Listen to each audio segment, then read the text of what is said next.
Welcome, I'm Eugene Castillo. I'm Chris Jameson, and we're with Angela today.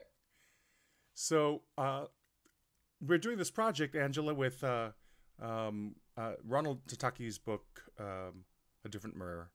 And one of the things that seems to come up with people who are doing this work is that it's difficult. And I think that's a very complex question, but I'd love to get your ideas about why communication about racism is so difficult for us as a society to talk about. One of the things that makes it difficult to talk about is my, it's hard to open the conversation. Usually, a lot of the conversations come up in the middle of some other conversation. So it's not like it's an appointed time, we will talk about race. It's usually you're talking about someone's job or someone's experience at a store or something like that. And it seems like it gets the racial aspect comes up, and depending on who you're talking to, you as a person of color have to weigh whether you want to bring all of your person of colorness to the conversation, Hmm. or if you, because you're not that person you're talking to may not be able to have a nuanced conversation about it, or you're worried about their reaction to you bringing up something that you know may be charged. And so, as a person of color, and then there's the pain that comes with you sharing your experiences as a person of color. And so, you're having to do a lot of micro decisions in these moments. How much do I share? Do I want to make myself vulnerable? Is it possible that this other person is going to dismiss my feelings? Um, do I trust this person to handle what I'm about to share? And so you're making all these minute decisions, and depending on whether you're a close have a close relationship with the person you're talking to or some casual, you decide to kind of step back because it's not like it's a mediated, moderated conversation. Um, they're very organic and can be potentially damaging. Hmm. And so I think the temptation is just to sort of avoid talking about race. The avoidance is a part of the problem of I think where our country is in. It's very easy to jump into onto the bandwagon of going to a demonstration or to a march, for example, but to actually talk about what you kind of spelled out as the complexities of the discussion has its awkwardness to it. Today, for example, is the 100th anniversary of the Tulsa massacre, and all over social media and news, it's kind of hit and miss about what the point is where people are emphasizing. And Chris, I noticed you were nodding at something. Maybe there's something you wanted to add or augment. No, I was uh, reacting out of uh, sympathy that I've had similar experiences. Um, I guess I'm someone who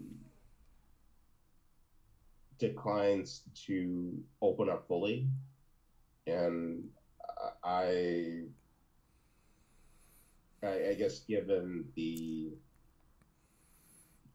scope of what happened last year with the protests, with the murder of George Floyd, with the just the general racial reckoning.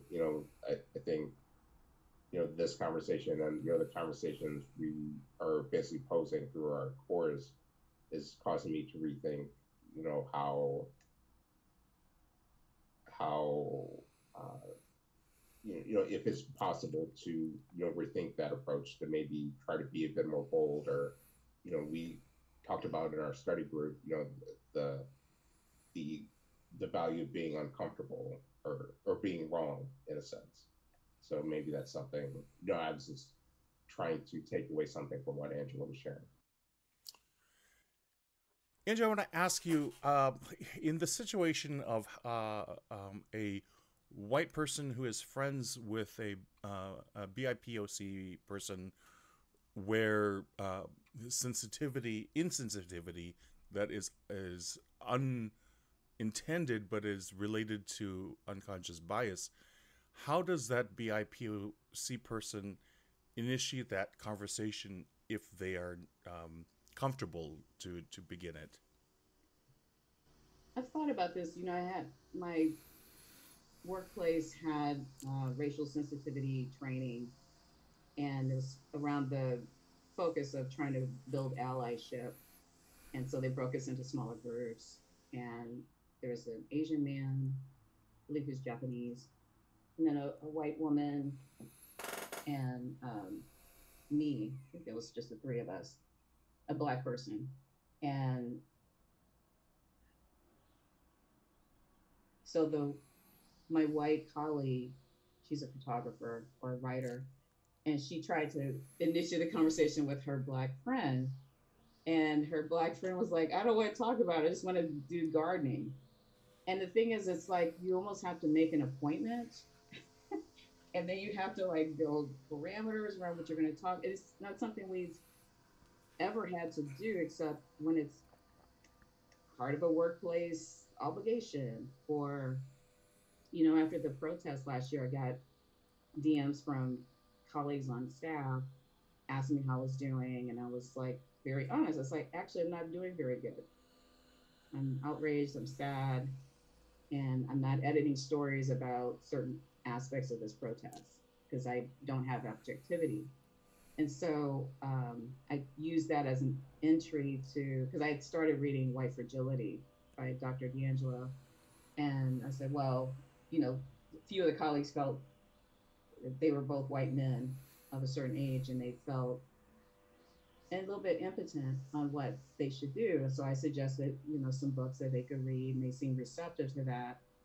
And in subsequent conversations, they've never mentioned ever buying the book, any of the books, but they will still relate to me sometimes based on some African American movie they've seen.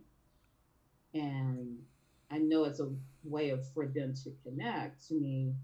So on one level, I want them to see me as a Black person. Sometimes I want them to see me as Angela. And I know they're making an attempt, but it's just, and what I realize is what I want from these conversations, I'm not sure they can deliver. What I want them to deliver is, I want my power back. I want my money back. I want my land back. And I want these laws to stop entrenching the systemic racism. And so I'm like, okay, so a conversation is great, but what do I want? I haven't figured out what it is I want out of these conversations. Do I want them to understand me more? The people I have these kind of conversations with, we've been friends for decades, so they already know kind of who I am, or mostly who I am. And I just haven't figured out what it is I want, what result I want from these conversations. So that's another aspect of why it's difficult to bring up these kind of conversations. Yeah. Because what I really want is like rail and go crazy. Yeah, I know they can't handle that either. Yeah, that's that would be wonderful to be able to do that. I think it's healthy to go up to the top of the mountain and just rail. But let me go one step before that scenario you're just asking about. In theory, where's the fine line for that relationship between BIPOC folk and white folk, where you have to make the decision: is this their work they need to do, and is it my job to call them out or to call it out? And am I doing a disservice to them by waiting too long, or starting the conversation too early? I guess I would have to have it would have to be sort of a mission. Like every time I talk to, I mean, it's easy to commiserate with other people of color because we have maybe not the same experiences, but we've had macro and microaggressions, and we could commiserate about that. And so there's a baseline knowledge of, we don't have to explain what's going on. If I'm talking with my white friends, you know, that for women, it's when we talk, we always try to bring experiences that we both shared. So one time I had a conversation with one of my longtime friends, white friends, and you know, I told her about my experience of being pulled over by a police officer, and she heard my distress, and then the next thing was then she shared her experience of being pulled over as a white woman and her the experience that she had, which was similar but not. And so I'm like, again, how do I moderate that? You know, she empathized with me, but it still wasn't enough. And I don't, so it's, I think if I want to begin having these conversations, I have to be very intentional and then just uh, op- open the space for my friends to try to explore that with me. And maybe I'll have to put structure around it, and maybe we read a book together or something like that. But so I just have to get clear about what it is, what the result I want. Is it to, is it my job to do that? No. But if we're in this moment and I want to be fully seen as who I am, then I might have to make, I might have to initiate that effort to, you know, add my teaspoon of water to the ocean in the conversation with this.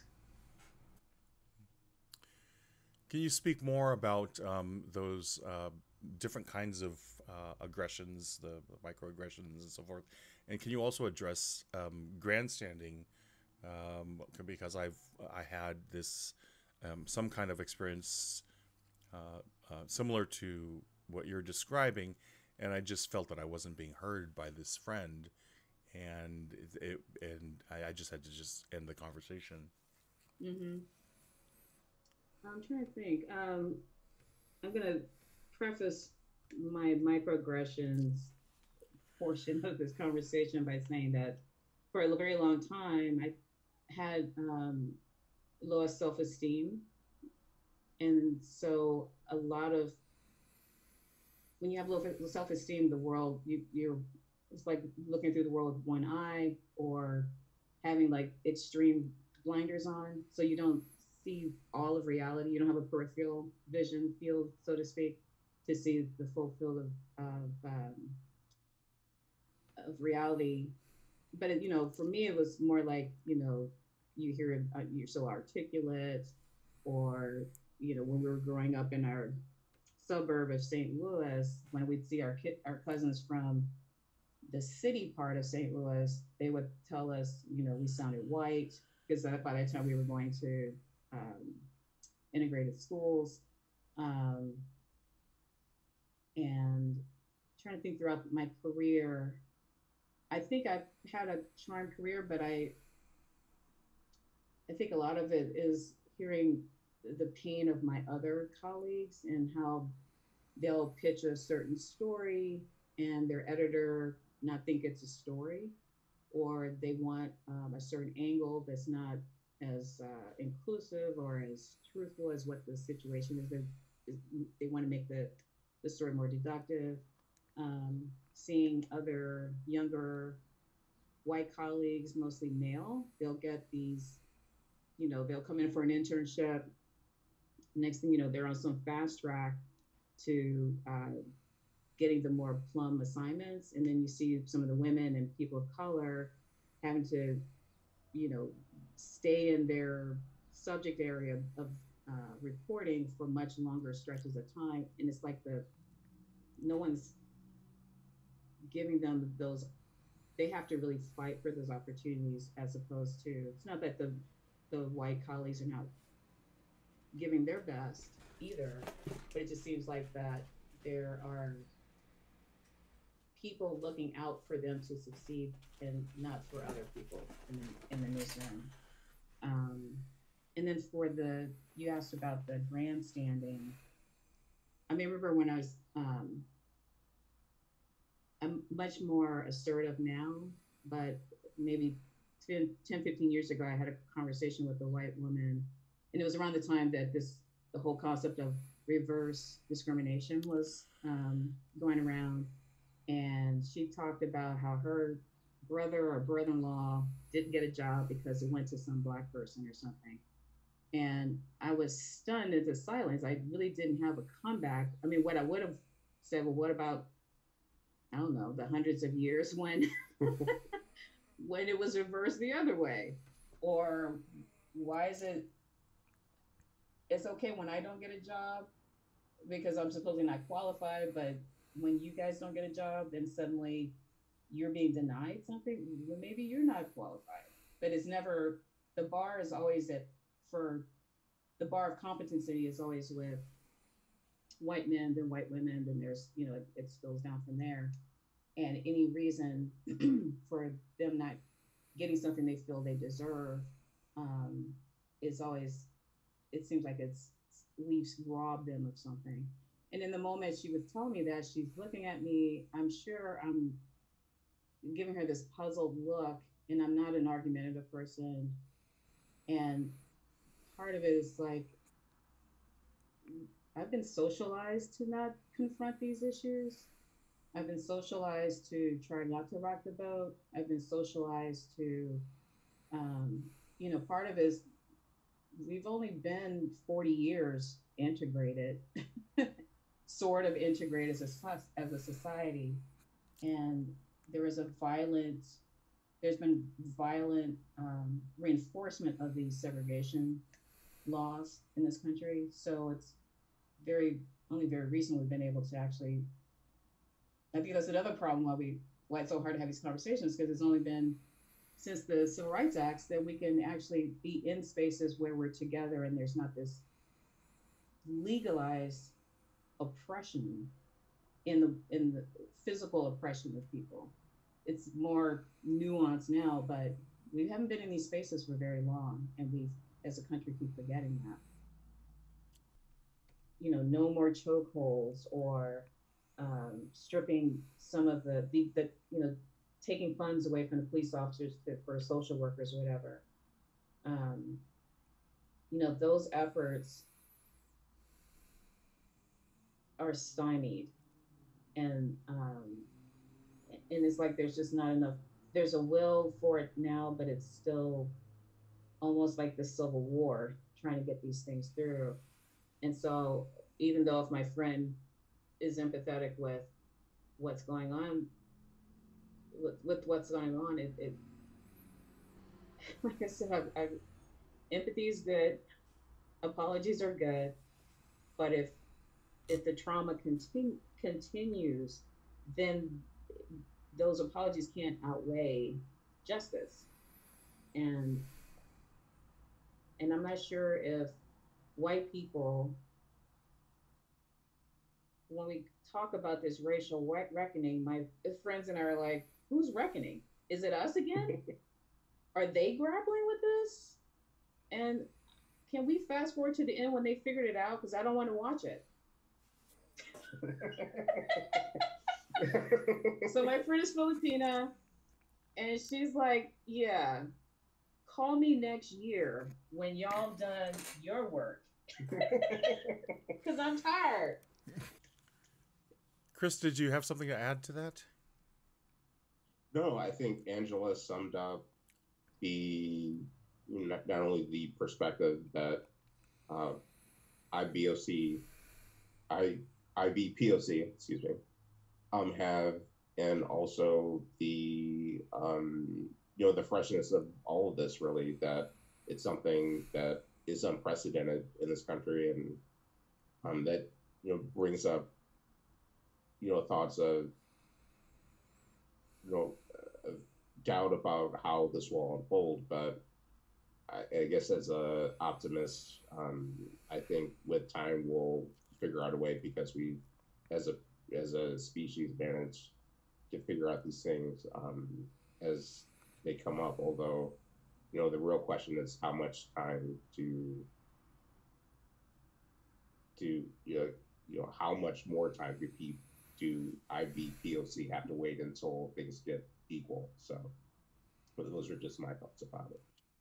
I want to kind of summarize with a final question, which is that we have some very courageous white folk that are doing this work, at least the historical work, and we're just asking them to talk to each other, however it's arranged. And there's a huge problem of the capitalistic influence that reinforces how our culture today is struggling to rectify these very deeply ingrained issues.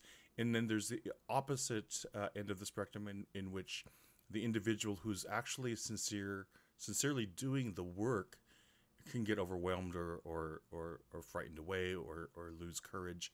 So, it's not going to happen, as Senator Lewis says, maybe in one lifetime or in one generation and maybe several generations, but just wanted to harvest your wisdom about some advice for our participants and anybody listening to this podcast about how to keep going with this journey. I think it, as hard as it is to hear the flood of stories, it's, you do have to filter out some of it so you can get through your day. But if there's one story that resonates with you, to just sit with it. And if you're a white person with friends of color, to, try to open that conversation.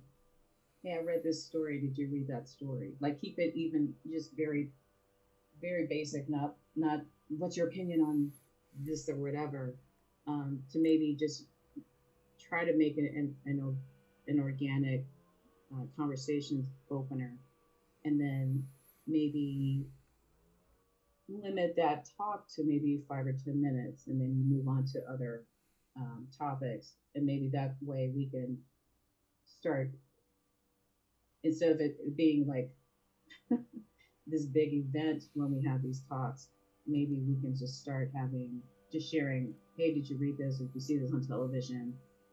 Talk about it for a little bit, and then shift to something else in the conversation. I think I'm gonna try that, because then that may take some of the